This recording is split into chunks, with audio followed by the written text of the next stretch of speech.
सर्वप्रथम सगळ्यांचे मनापासून धन्यवाद व्यक्त करते आणि आपल्या सगळ्यांना माहिती आहे की मुंबई महानगरपालिका ही एशियामधली सगळ्यात मोठी महानगरपालिका आहे आणि आज ज्या तऱ्हेने मुंबई महानगरपालिकेचा कारभार सुरू आहे, माझ्या आधी बिलकुल युवराज भाऊंनी जे सांगितले ते सत्यता आहे की जवळपास पावणे 2 वर्ष झालेली आहेत की ज्या वेळेला मुंबई महानगरपालिकेमध्ये त्या ठिकाणी नगरसेवक म्हणजे तिथले लोकप्रतिनिधी नाही आहेत. मुंबई महानगरपालिकेचं इलेक्शन घेतलं जात नाही आहे, इलेक्शन नाही आहेत, लोकप्रतिनिधी नाही आहे, परंतु जे निर्णय घेत आहेत ते निर्णय पूर्णपणे जर आपण बघितले तर ते चुकीचे घेतले जात आहेत, असंविधानिक घेतले जात आहेत आणि जसं त्यांनी सांगितलं त्याप्रमाणे राजकीय सूडबुद्धीने घेतण्याचं काम झालेलं आहे. आज आपण मुंबईमधला जो विकास निधी आहे त्या संदर्भामध्ये आपण बोलत आहोत. आपल्याला सुद्धा माहिती आहे की मुंबई महानगरपालिकेचा जो निधी आहे तो 500 कोटी निधी हा सर्व आमदारांना वाटप करण्यासंदर्भामधला निर्णय घेतला गेला. खरं तर मुंबई महानगरपालिकेचा जो कायदा आहे त्याच्या अंतर्गत कुठलाही अधिकार तिथल्या पालकमंत्र्याला नाही, परंतु राज्य सरकारने त्या ठिकाणी कॅबिनेटमध्ये हा निर्णय घेतला आणि ते अधिकार जे आहे ते पालकमंत्री शहर आणि पालकमंत्री उपनगर यांना देण्यात आले. त्यांच्या माध्यमातून हा निधी वाटप झाला पाहिजे असा निर्णय झाला. प्रत्येक आमदाराला कमीत कमी 30 कोटी त्या ठिकाणी दिले गेले पाहिजेत या संदर्भामध्ये वाच्यता झाली. परंतु जर आपण बघितलं असेल जे आजच्या माहितीच्या अधिकाराच्या माध्यमातून एका न्यूजपत्राने एक न्यूज दिलेली आहे आणि त्याच्याबद्दल विधानसभेमध्ये असेल किंवा रस्त्यामध्ये असेल त्या ठिकाणी न्यायालयामध्ये असेल दाद मागण्याचा आम्ही प्रयत्न केलेला आहे आणि आमचं म्हणणंसुद्धा तेच आहे की सत्ताधारी पक्षामधल्या म्हणजे भाजपा आणि एकनाथ शिंदे गुटमधल्या आमदारांना त्या ठिकाणी निधी देण्याचं काम झालं आणि जे विरोधामधले आमदार आहेत मग जे काँग्रेस पक्षामधले आहेत किंवा उद्धव ठाकरे यांच्या ग्रुपमधले आहेत त्यांना कुठलाही तऱ्हेचा निधी त्या ठिकाणी देण्यात आलेला नाही. हा मोठ्या प्रमाणामधला राजकीय दुजाभाव झालेला आहे. जेव्हा की हा पैसा जो आहे हा काही राज्य सरकारचा नाही आहे, या पैसा म्हणजे सत्तेला वापर करण्यासाठी नाही आहे, हा मुंबईकरांच्या कष्टाचा पैसा आहे, मुंबईकरांच्या घामाच्या माध्यमातून टॅक्समधून झालेला निर्माण झालेला हा पैसा आहे. खरं तर तो मुंबईच्या विकासाला खर्च व्हायला पाहिजे होता अशी आमची अपेक्षा होती. ज्या ठिकाणी या निधीची आवश्यकता आहे त्या ठिकाणी हा निधी वापरला गेला पाहिजे ही आमची म्हणणं होतं.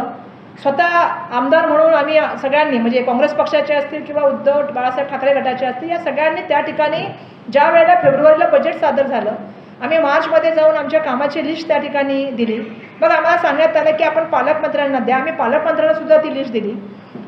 पालकमंत्र्यांना स्वतः प्रत्यक्ष मी जाऊन भेटले आणि मी त्यांना विनंती केली त्यांच्या बंगल्यावर जाऊन की हा निधी तुम्ही लोकांच्या गरजा बघून दिला पाहिजेत. तुम्ही आमच्या मतदारसंघात या, मतदारसंघातली कामं बघा आणि मतदारसंघातल्या कामाला गरजेनुसार निधी द्या, पण हा निधी द्या. फक्त आम्ही इतर पक्षामध्ये म्हणजे विरोधी पक्षामधले आहोत म्हणून तुम्ही हा जो दुजाभाव करत आहात हा चुकीचा आहे. आणि आज मला या ठिकाणी सांगायला पाहिजे की या वर्षभरामध्ये आम्हाला कुठल्याही तऱ्हेचा निधी देण्याचं काम जे आहे ते राज्य सरकारकडून झालेलं नाही. हा लोकशाहीची हत्या नाही का हा माझा पहिला प्रश्न आहे. बरं, हा निधी ज्यांना दिला गेला त्यांनी हा निधी कसा वापरला याची पण चौकशी व्हायला पाहिजे ना एकदा. खरं तर मुंबई महानगरपालिकेचा निधी हा मुंबई महानगरपालिकेच्या माध्यमातून खर्च व्हायला पाहिजे, पण तो आता कसा खर्च होतोय मी सांगायची गरज नाही. 1700 कोटीचा निधी ब्युटिफिकेशनला झाला, रस्त्यावरची जी टेंडर झाली त्याच्यामध्ये अजून 1% पण काम सुरू झालेलं नाही आहे. ही परिस्थिती असताना हा निधी कसा गेला याची चौकशी व्हावी अशी सुद्धा आम्ही या ठिकाणी मागणी करत आहोत. सूडबुद्धीने राजकारण होऊ नये. आज आमची जनता या सगळ्या पैशापासून या निधीपासून वंचित आहे. आज आमच्याकडे रस्ते बांधायचं म्हटलं, त्या ठिकाणी गटर नाले बांधायचं म्हटलं, टॉयलेटचं काम करायचं म्हटलं तर आमच्याकडे निधी नाही. एक तर करोनाच्या नंतर मी त्यावेळी सुद्धा विधानसभेमध्ये मुख्यमंत्री महोदयाने म्हटलं की तुमचं जे प्रेम आहे ते खूप बेडगी प्रेम आहे, तुम्ही जे दाखवता ना आम्हाला प्रेम. एक तर करोनामध्ये त्यावेळेला निर्णय घेतला की फंड द्यायचा नाही. जो फंड आम्हाला मिळाला 10 करोड रुपयाचा ज्यावेळी तेच नगरविकास मंत्री महाविकास आघाडीमध्ये होते तो सुद्धा त्यांनी स्टे देण्याचं काम दिलं. मुंबई महानगरपालिकेचा निधी सुद्धा त्या ठिकाणी मिळू द्यायचा नाही, जिल्हा नियोजनचा निधी मिळू द्यायचा नाही. म्हणजे हा आमच्या जनतेशी असलेला मोठ्या प्रमाणामध्ये आणि मुंबईकरांशी असलेला मोठ्या प्रमाणामधला विश्वासघात आहे असं आमचं या ठिकाणी म्हणणं आहे. आज लाखो जे मुंबईकर आहेत ज्यांच्या पैशातून आणि ज्यांच्या करोडोच्या पैशातून हा निधी जमा झालेला आहे, आज लाखो यापासून वंचित राहत आहेत, विकासापासून, विकास कामापासून असं आमचं म्हणणं आहे.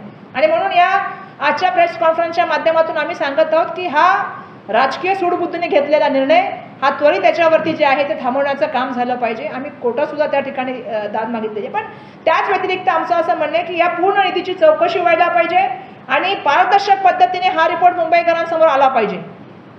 मुंबईकरांना माहिती पडलं पाहिजे की त्यांच्या घामाचा आणि कष्टाचा पैसा एक्झॅक्टली कुठे चाललेला आहे. या तऱ्हेची मागणी आम्ही या ठिकाणी करत आहोत.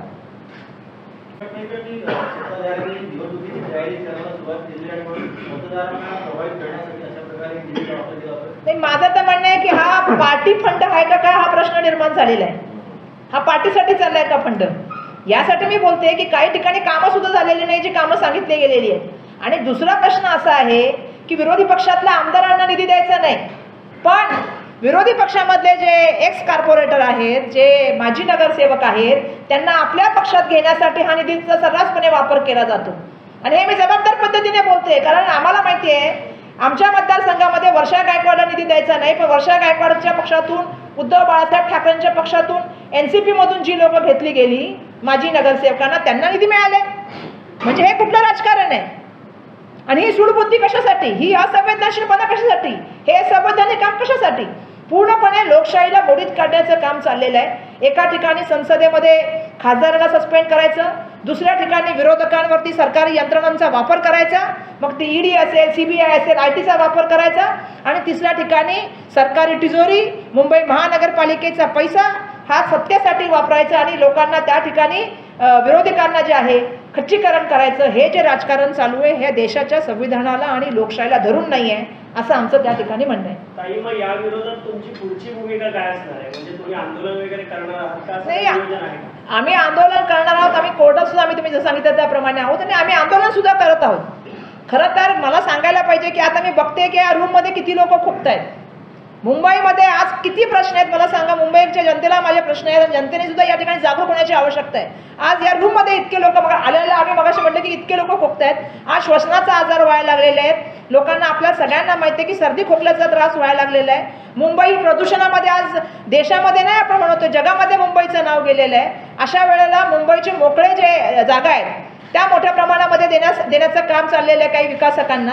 आम्ही मधल्या काळात आयुक्तांना जाऊन भेटलो, त्यांना सुद्धा विनंती केली की अशा गोष्टी करू नये. मी यासाठी या गोष्टी बोलते कारण यासाठी सुद्धा आम्ही आंदोलन करणारच आहोत, जे निधी विकास निधीसाठी. पण त्याचबरोबर मुंबईचे जे मोकळे जागा आहेत, जी मुंबईची फुफसं आहेत, ज्याच्यामुळे मुंबईला शुद्ध हवा मिळू शकते, प्रदूषण कमी होऊ शकतं. आता महालक्ष्मी रेसकोर्सचे आपण ऐकताय, त्याच्या विरोधामध्ये सुद्धा आम्ही आंदोलन करणार आहोत. ज्या तऱ्हेने तिथले 50% सुद्धा मेंबर त्याच्या सपोर्टमध्ये नाही आहेत. आपल्याला सुद्धा माहिती आहे की त्या इतकं मोठं पब्लिक डोमेनमध्ये ती जागा आहे आणि त्याच्या पुढे जाऊन मी सांगते की या मुंबईमधल्या वैभव असलेल्या या जागा, आज मुंबईमधला कुठलाही पर्यटक आला की ज्या 4 ठिकाणी जातो त्याच्यामधली मुंबई रेसकोर्स एक जागा आहे, तिथे सुद्धा तुमची नजर पडली. एका रूममध्ये बैठका होतात. मुख्यमंत्री, माझा तर आरोप आहे मुख्यमंत्री महोदयांवर, या विकास निधीमध्ये पण मुख्यमंत्री महोदयांचा खूप मोठा हात आहे. कारण मुख्यमंत्री महोदय सांगतात आयुक्तांना की तुम्ही विरोधी पक्षाच्या आमदारांना जे आहे ते निधी देऊ नका, पण ज्यांच्या पक्षामधल्या लोकांना घ्यायचंय त्यांना त्या ठिकाणी निधी देण्याचं काम मुख्यमंत्री करतात. नगरसेवकांना सांगितलं जातं, माजी नगरसेवकांना, तुम्ही आमच्या पक्षात या, तुम्हाला लगेच निधी देतो. ही कुठली नवीन सरकारी योजना सुरू केली मुख्यमंत्री महोदयांनी? म्हणजे एकनाथ शिंदे साहेब हे संविधानाला मानतात का, लोकशाहीला मानतात का, लोकप्रतिनिधीची जाणतात का की समस्या काय लोकांची जी आहे मुंबईकरांची जाणतात का? हा माझा या माध्यमातून प्रश्न आहे. आणि त्यामुळे मुंबईमध्ये खूप सारे प्रश्न आहे ज्याच्यावरती येणाऱ्या काळामध्ये आम्ही आंदोलन करू. पण नक्कीच हा विकास निधी, हा दुजा भाव जो झालेला आहे, या संदर्भामध्ये आमचं आंदोलन येणाऱ्या काळात सुरू होईल. महालक्ष्मी रेसकोर्स संदर्भातला प्रश्न आहे. नगरविकास मंत्री एकनाथ शिंदे यांनी निधी दिला होता त्या काळात सुद्धा या तथ्याचा उल्लेख केला. असं आहे की एकनाथ शिंदे साहेब होते ना त्यावेळेला नगरविकास मंत्री, म्हणून मी त्यांना असेंब्लीमध्ये पण प्रश्न विचारला होता की तुम्हाला पण जिम्मेदारी घ्यावी लागेल कोविडच्या बाबतीमधली. आणि हे जे आयुक्त आहेत नव्हते का त्यावेळेला? म्हणजे प्रश्न असा आहे की आम्ही फक्त त्यावेळेला तर निर्णय झाला होता की बाबा चला आता यावेळी करोना, आपली प्राथमिकता जी आहे ती आरोग्याला दिली पाहिजे, मेडिकल एज्युकेशन विभागाला दिली पाहिजे, अन्न पुरवठ्याला दिली पाहिजे. पण त्याचबरोबर जेव्हा तुम्ही स्वतः नगरविकास मंत्री असताना तुम्ही 10 कोटी दिले होते आम्हाला.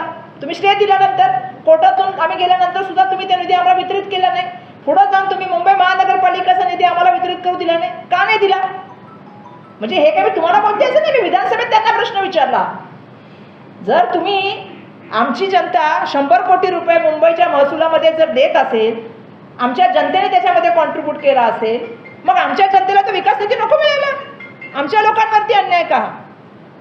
माझा प्रश्न असा आहे की फक्त सत्ताधारी आमदार आहेत म्हणून त्यांना मिळणं, आणि त्या पैशाचं कुठलंही ऑडिट न होणं, तो पैसा कुठे खर्च चाललाय त्याच्याबद्दल चर्चा न करणं, त्याची चौकशी न करणं आणि त्यांना एक सरकारी फंडच्या माध्यमातून पार्टी फंड निर्माण करणं, ही जर मुख्यमंत्र्यांची भूमिका असेल तर त्या भूमिकेला आमचा विरोध आहे. एक महालक्ष्मी रेस्टॉरंटच्या काल एक बैठक पार पडली, ऑनलाईन मतदान घेतलं गेलं, त्यामध्ये 76% मतदान हे थीम पार्कच्या बाजूने आलं आहे.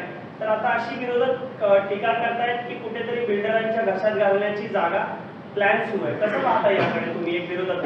नाही, नक्कीच तुम्ही जर बघाल ना तर ते घशात घालण्याचं आणि मित्रांबद्दल किती प्रेम आहे सरकारला मी सांगायची गरज नाही. म्हणजे या रोड कॉन्ट्रॅक्टपासून आपण बघितलेले, बाकीचे तर सोडून त्या वरच्या सेंट्रल गव्हर्नमेंटचं, पण रोड कॉन्ट्रॅक्टपासून बघतोय. आता MSRDCचं टेंडर नवीन निघाले, त्याच्यामध्ये पण आपण बघतोय किती मित्रजीवींना मदत करण्याची भूमिका त्या ठिकाणी ठेवलेली आहे. महालक्ष्मी रेस्कोचं तुम्ही जे बोलताय, माझं म्हणणं असं आहे की हे पब्लिक डोमेनमध्ये आज ओपन स्पेस किती आहेत आपल्याकडे, मला सांगा ना तुम्ही. एवढी मोठी जी गोष्ट आहे त्या ठिकाणी पब्लिक डोमेनची चर्चा व्हायला पाहिजे, त्याच्यावरती सजेशन ऑब्जेक्शन नाही घ्यायला पाहिजे. एखाद्या मुख्यमंत्री महोदयांच्या कॅबिनमध्ये चर्चा होते, तिथे काही महानगरपालिकेचे अधिकारी बसतात, तिथले काही त्या टफचे जे आहे ते मेंबर बसतात आणि एवढा मोठा निर्णय घेतात. जसं मी सांगितलं की मुंबईचे जे वैभव आहे त्या वैभवमध्ये एक वैभव महालक्ष्मी रेस्को सुद्धा आहे. मग अशा वेळेला आज आमच्या सगळ्यांसमोर प्रश्न झालेला आहे. एक तर खरं आम्हाला वाटलं होतं 1700 करोडचं ब्युटिफिकेशन होईल तेव्हा काहीतरी मुंबईमध्ये मोठी मोठी गार्डन डेव्हलप होतील, अशी जागा निर्माण होतील की ज्याच्या माध्यमातून आज जे आपण सगळेजण फेस करतो श्वसनाचे त्रास ते बंद होतील. पण दुर्दैवाने मोकळ्या जागासुद्धा दुसऱ्याला देण्याचं काम चालू आहे आणि म्हणून आमचा याला विरोध आहे की एकदा तुम्ही पब्लिक डोमेनमध्ये याच्यावरती चर्चा करा, लोकांचे सजेशन ऑब्जेक्शन घ्या.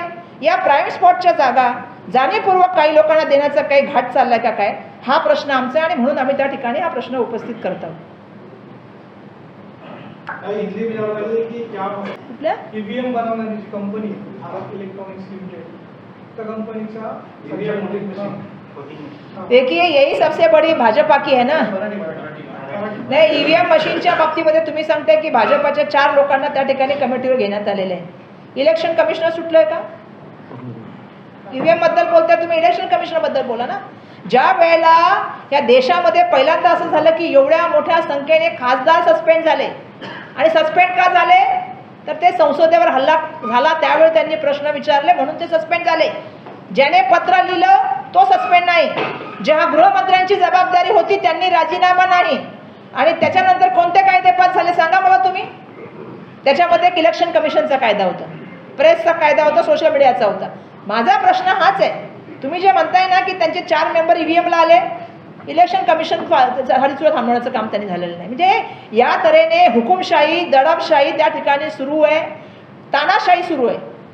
आणि त्यालाच जर आपल्या सगळ्यांना करायचं असेल तर मोडीत काढायचं असेल तर आता जनतेला माझं आव्हान आहे की जनता सगळं समजते, असं नाही की जनतेला समजत नाही, सगळं समजायला लागेल लोकांना. आणि महाराष्ट्राला तर छत्रपती शाहू फुले आंबेडकरांची परंपरा आहे, महाराष्ट्रामध्ये खूप प्रबोधन झाले, त्यामुळे येणाऱ्या काळामध्ये जनता सगळं दाखवेल. राज्याला निवडणूक येऊ घातलेल्या आहेत आणि पुन्हा एकदा 6 जागा निवडणूक होणार आहे महाराष्ट्रामध्ये आणि 6च्या 6 जागांवरती भाजपा उमेदवार देणार आहे. पुन्हा एकदा तशी करत येणार आहे, पुन्हा एकदा धक्कातंत्र वापरणार आहे. कसं बघायला निवडणूक? हे धक्कातंत्र कदाचित त्यांना पण लागू शकतं ना, असं काय नाही ना. आणि भाजपाची सवय आहे जोरात बोलायचं, खोटं बोलायचं, रेटून बोलायचं. एकदा त्यांना पण प्रश्न विचारला पाहिजे ना काही गोष्टींचा. जे मी आता एवढे प्रश्न विचारते की देशामध्ये संविधान आहे का, देशामध्ये लोकशाही आहे का, तुमचा संसदीय लोकमूल्यांवरती संवैधानिक मूल्यावरती विश्वास आहे का, ही जी सगळी परंपरा सुरू केली कोणी सुरू केली आहे, ह्याचे मूळ करते धरते भाजप आहे. त्यामुळे खोटं बोलायचं आणि रेटून बोलायचं ही भाजपाची पद्धत आहे. त्याच अनुषंगाने राज्यसभेवर जे खासदार पाठवायचे ते राज्यातील आणि मराठीत असावेत अशा एक सूर जो आहे तो तुमच्याच पक्षात जो नाही, मी तर सुरुवातीपासून सांगितलं, मला एका पत्रकाराने मी सांगितलं मी पक्षाची प्रामाणिक कार्यकर्ता आहे, पक्ष जो निर्णय घेईल तो आम्हाला सर्व मान्य आहे. धन्यवाद. धन्यवाद.